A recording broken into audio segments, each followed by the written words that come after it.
Okay, so today we're going to jump into a story from John chapter 9 that I think really gives us a master class in a few key ideas. Mm-hmm. It's such a rich narrative. It is. We're looking at, divine initiative, what obedience really looks like, and just the incredible power of a simple, honest story. Right. And it all kicks off with this really confronting scene. Yeah, so Jesus sees a man who's been blind from birth. And immediately, his disciples, they just leap to this default assumption. The blame game. Exactly. They ask, Rabbi, who sinned? Was it this man or his parents that he was born blind? They're looking for a neat, tidy reason for his suffering. And that's the first major point, right? Jesus just completely slams the brakes on that whole line of thinking. Yes. He says the blindness happened so that the work of God might be displayed in his life. The sources really stress that the initiative here was all from Jesus. The man wasn't even asking for healing. Not at all. Jesus saw the need and he acted first. And I think that's such a relatable thing. So often, Jesus steps into our lives through someone else. An unexpected conversation or something. Yeah. Or someone asks how you're doing or invites you to church. It's that moment where you weren't looking for it, but the invitation, it finds you first. So then Jesus does something, well, pretty strange. He spits on the ground. He makes mud, puts it on the man's eyes, and gives him this very specific command. Go and wash in the pool of Siloam.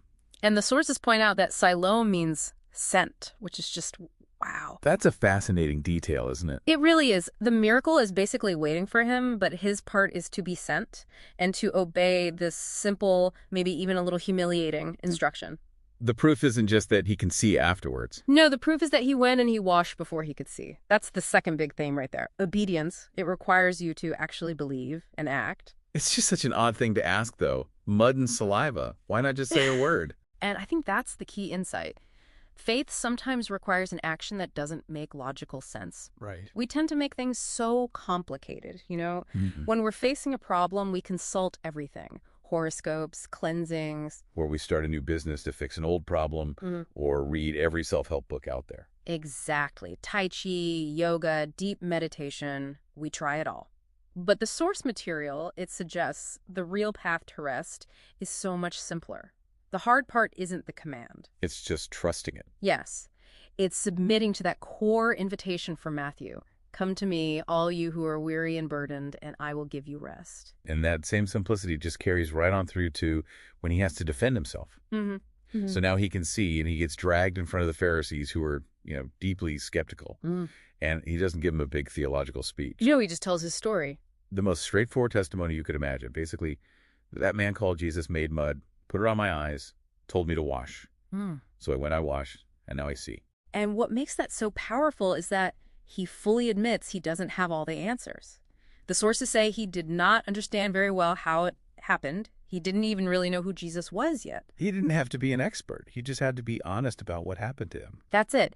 And the insight there is that the most powerful proof isn't perfect doctrine. It's the undeniable personal evidence of a changed life.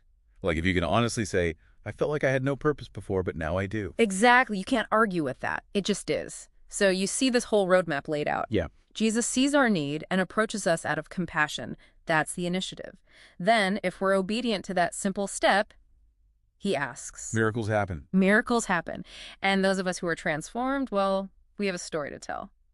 So considering that, how this man's simple, personal story just completely challenged every single religious authority he met, it really makes you think, what's the now I see moment in your life that you've kept quiet about? Who in your family maybe still hasn't heard that story? That's the question we'll leave you with.